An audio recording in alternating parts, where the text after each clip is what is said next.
কালি আবেলি জুবিন ক্ষেত্ৰত তিনিজন ব্যক্তি তেওঁলোকৰ নাম হ'ল মুকুট দাস, ৰঞ্জত দাস, দুইজনৰ ঘৰ শুৱালকুছি আৰু এজন হ'ল আলম আলী, তেওঁৰ ঘৰ চাউথ চালমৰা।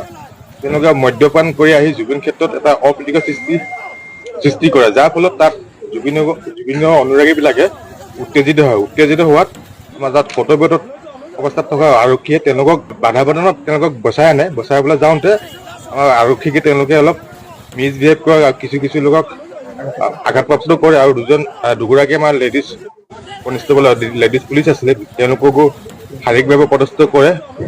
দুজন কনিষ্টেবলক এজনকৈ হাতত কামুৰিও দিছে তেওঁলোকে, আৰু তেওঁলোকক থানালৈ লৈ অহা হয়।